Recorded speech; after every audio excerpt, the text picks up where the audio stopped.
Ever since they introduced Acrophobia to the Master Chief Collection, we've had a lot of fun just seeing what happens when you play through Halo significantly faster than what you're expected to. Sometimes the game breaks, sometimes weird things happen, or sometimes we fall in love with the category and end up speedrunning it quite regularly. More recently, Halo Reach finally added the Acrophobia skull to the game, so for the first time ever, we're able to fly through Halo Reach faster than we've ever been able to play the game. So what are some of the nuanced things that can happen, and where can we end up saving time to beat Halo Reach faster than ever before? Well, we decided to take a closer look and just have some fun with it.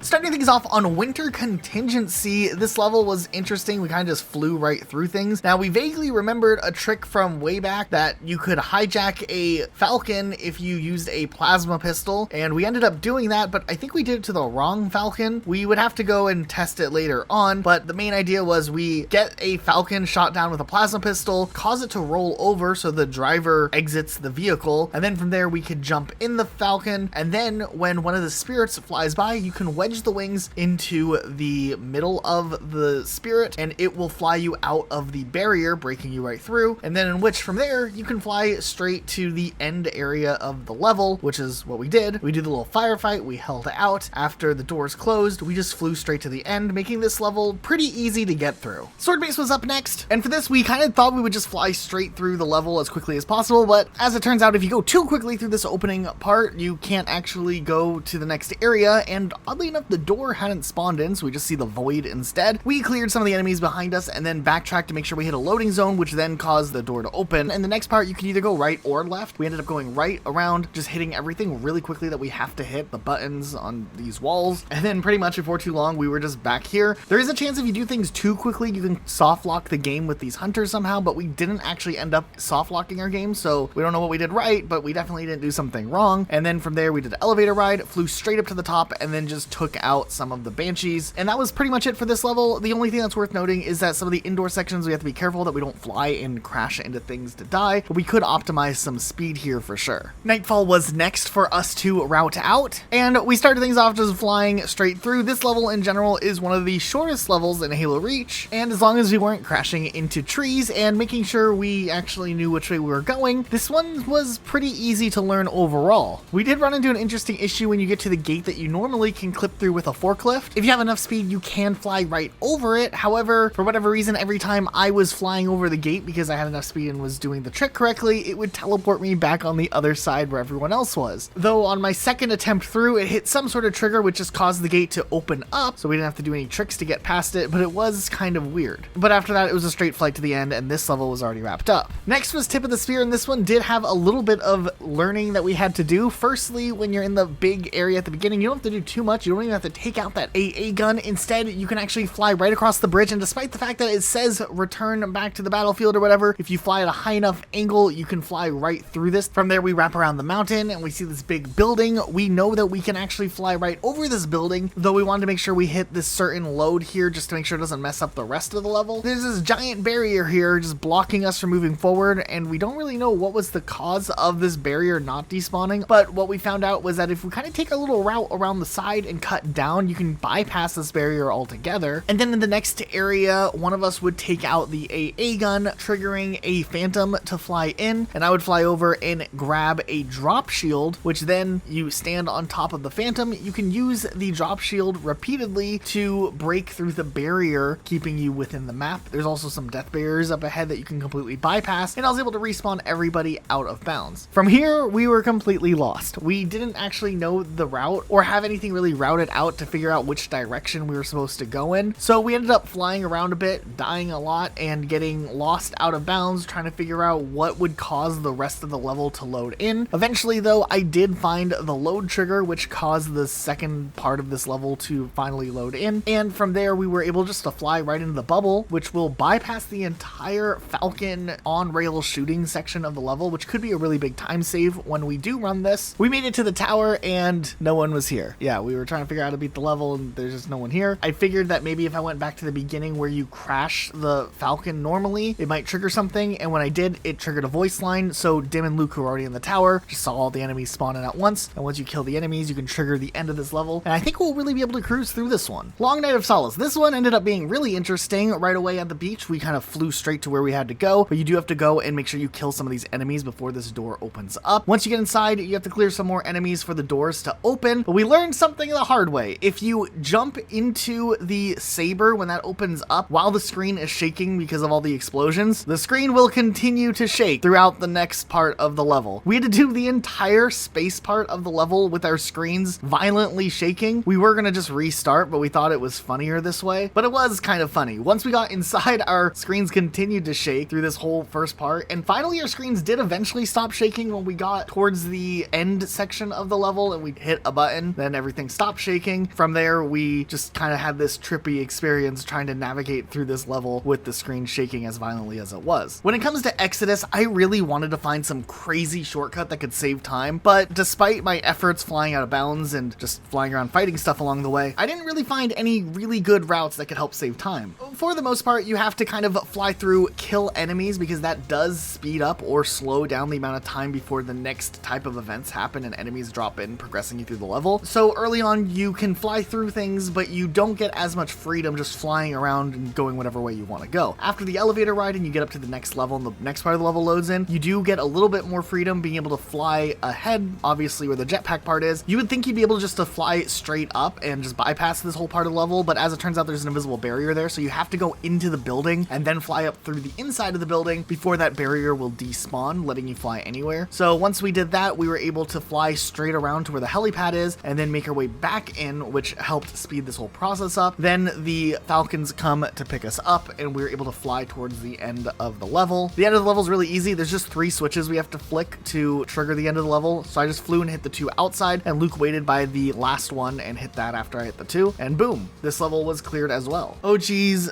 New Alexandria. This level was kind of a little bit of a backbreaker for us. Firstly, I think at this point in us learning all of the levels, we were just kind of hitting a new point of distraction. I felt like everyone in our group was just kind of flying around and doing whatever because we were just distracted by having complete freedom to do whatever, wherever we want. It also didn't help the fact that this level has a lot of different configurations as to the route you can possibly get to complete this level. And there's a lot of randomness to which events will occur in between visiting the main buildings, which can make or break your run. Now, when we were routing this out, we got the worst RNG, which is the escort buck mission, and it just takes such a ridiculously long time that in a lot of cases, speedrunners will just revert to last checkpoint if they get the buck escort mission. And we decided to do it anyways. It just took a really long time, and flying from one end of the map to the other to do these little jobs here and there was kind of tedious, but once we were in the main objective parts, we did get through those pretty quickly. We almost completely got reset when we all managed to crash into things except Pringle, who didn't even realize we're all dead. So that was a little bit of a scary moment when he almost died himself, but he ended up getting us all back respawned, and we're able to finish off this level, moving on to the package. This level was pretty straightforward for the first part. We just flew around, took out the 2 AA towers quickly, and then flew inwards. You want to take out those revenants to quickly have the door trigger to open, along with the shade turrets and anything else that's like shooting big explosives at you. Pretty much once we got inside, we just flew past all the enemies and went straight for the way downstairs into the elevator where we get to the big snowy underground place in Reach. Now this part's interesting. It actually works a lot similarly to how NMPD works, with a lot of phantoms coming in and the level progressing based on whether or not the phantoms are still around. The main objective is to take out the phantoms as quickly as possible and kill anything that it drops as fast as possible. Using the guns that are set up does significantly speed up the time, but these phantoms are actually a lot beefier than the phantoms that you would fight on NMPD in Halo 3 ODST. In ODST, for example, you can just shoot 3 rockets into the engines and the phantom will blow up. However, in Reach, you have to shoot 8 rockets in the engine for it to blow up, or you can use a Spartan laser 4 times on the engines and it'll blow up. So it's completely flipped around from what it's like in ODST, though nonetheless we split up and we tried to take things out as fast as possible. There's a little friendly fire incident midway through that almost caused us to wipe, but we did manage to survive that as well. But this level is definitely completable level without having to worry about too many things going terribly wrong other than just massive time losses. And lastly, Pillar of Autumn. This level is interesting too because for the most part you can fly straight through it. We did have some interesting ideas, wondering if we could save some big time at the very end of the level if we did some out of bounds stuff, and after we kind of flew through things, jumped through the window to avoid the hunters and just kind of passed everything along the way. At the end section, I went way out of bounds just to right away start testing things out. All you have to do is just armor lock on a phantom, and if you have bandana skull on, it's really easy to do here. Meanwhile, Luke and Dim took out the enemies, and while I was getting all set, wondering if I could save time by flying directly into that giant ship at the end that ends the whole level, as it turns out there is that little cutscene in the middle that I forgot about that respawns you back in the level. So the rest of us practicing was just us figuring out whether or not I could get back onto a phantom to get out of bounds. And weirdly enough, the phantoms, despite being able to manipulate them in a really interesting way, if you take out their turrets, more will spawn in, you can't actually reach the phantoms. They're always flying just slightly out of range, and I could never get on top of one of them, or if I did randomly get on top of it, the few times I did, as soon as I armor locked, it would just immediately cancel my armor lock and push me off. So it wasn't like I could do the glitch the same way that I normally did. There's something weird about these phantoms. They're different. So this level will be a pretty straightforward level, but one that I think we can beat faster than some of those other levels. So with all of the levels mapped out, it was time for us to finally put it to the test and see if we can maybe get to the point where we started speedrunning this game co-op. We decided to do this live on our Twitch channel. If you guys didn't know, we stream on Twitch somewhat regularly now, usually really late at night if you're in the west coast of the US, but hey, that's when we're awake. Twitch.tv/RocketSloth. And for our speedrunning group, it was Luke and I alongside speedrunner legend 2Easy, who had already routed out some stuff in solo runs and was willing to help us out with this co-op run. And Willie Asso joined us too. So now it was time to take everything we'd learned and put it into an actual run to see if we can pull together an actual speedrun here. And it did take us a couple of attempts before we were able to, not mess up to the point where our entire run died. But let's go back to the beginning and see what we tightened up on in our speedrun. So on Winter Contingency, the big thing this time around was we realized we needed to make sure we were hijacking the correct Falcon this time. So we ended up wanting to get this Falcon hijacked. It did give us only a limited amount of time to actually be able to line it up in the Spirit, and if we were fast enough, we could get out of bounds much quicker. Now, the one interesting thing here is, since this is the first level, if we mess up, we can restart. The stakes are kind of the lowest here, but we did have to restart many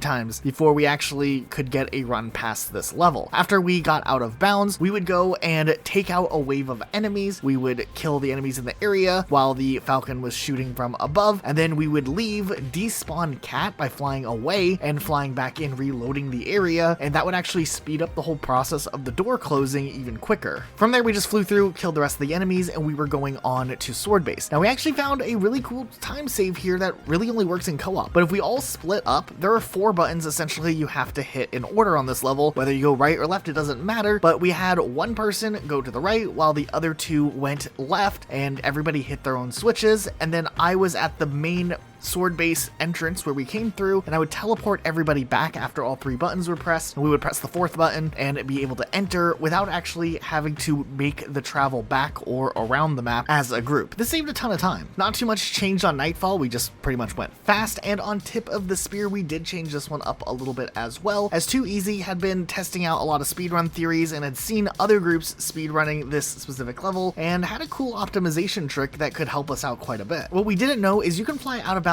right away at the beginning of this level by flying backwards and kind of hitting the right angle on this cliff. If we were out of bounds, we could all split up and hit load zones in order to speed the entire process along. We'd have one person hit the first AA tower, which would then allow the next sections of the level to sequentially order. So essentially everybody had to go and fly and hit different targets to make sure the level was loading along, and if done correctly, 2Easy would be at the end waiting to fly ahead to load the final part of the level, where then we would all fly straight to the tower and clear the tower out. On Long Night of Solace, there's a cool little save we were able to do when we were in space to make sure we were effectively killing all of the spawns as quickly and efficiently as possible, borrowing a lot of techniques from actual co-op speedruns of this level. And going into Exodus, there wasn't too much that we had to change. It was just a matter of doing the strategies we had practiced before, but quickly. This time around when we got to Nightfall, I felt like everything was a whole lot cleaner and more organized when we actually were doing the speedrun, though we still did get bad luck by having a late buck spawn, but we ended up pushing through and just trying to move things along as fast as possible, and I think we did minimize as much time loss as we could when we did have to deal with buck. Though it is frustrating when you made it this far into a run, you finally get a good winter contingency, and then of course you get unlucky this late in the game because buck ends up spawning in. Nonetheless, we kind of just took it on the chin and pushed through, and we were able to clear this level in a lot of a cleaner way than we did in our practice runs. The package. There wasn't really too much that we had to worry about. There was a little bit of waiting around when we were trying to take out the area in front of the base, but otherwise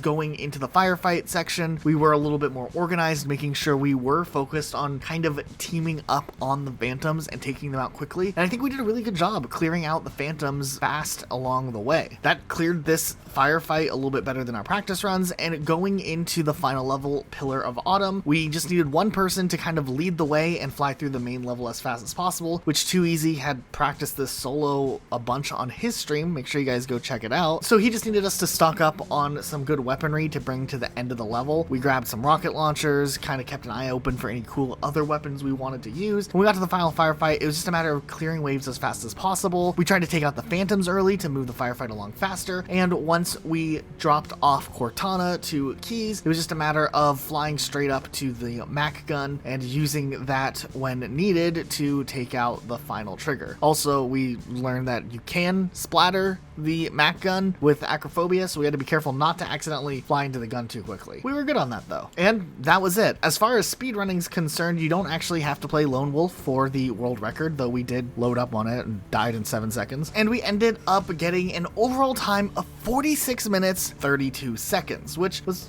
actually pretty decent for just a first time submission. So finally, after all of that, with our brand new overall co-op time, we decided to submit it to Halo runs, and sure enough, we got the world record. Now, it helps that nobody else had submitted a time in this category, so, you know, the world record was kind of given, but actually, I feel okay about this time. I think it's a fun entry point submission. I'm pretty sure that some speedrunners will come around and knock that out, since this is just kind of a early time for us that we're submitting here, but that kind of adds a little bit of competition into the mix. It gets the category more populated, so we kind of are all for that. And in the meantime, I think we'll be streaming Halo Reach a bit more, practicing this and trying to get our times down much better and give some other runners a chance to submit their own times before we take a crack at the world record again. So we might wait a little bit before submitting again and let someone bump us out first. We'll see what ends up happening. And real quick, I want to give a huge thank you to our patrons. If you guys have supported us on Patreon, you've literally have helped us so much with our content creation. It really means the world to us. And if anyone else here wants to become a patron or feels like we've provided some sort of content that is special to you or entertaining to you, maybe you could check out our Patreon and throw us a couple dollars if you got it. Even a pledge of $3 goes a really long way in supporting our channel, and that'd be pretty neat. Also, if you're watching this video late in the evening, you could possibly check us out. We might be live streaming on any given night, so maybe check out the link down below and give it a look, see if we're live. It'd be cool to have you guys hang out with us, where you can follow us and turn your notifications on so you don't miss a stream where you can chat with us while we're going for things like this. All right, that's it for today. We'll see you next time with a brand new video.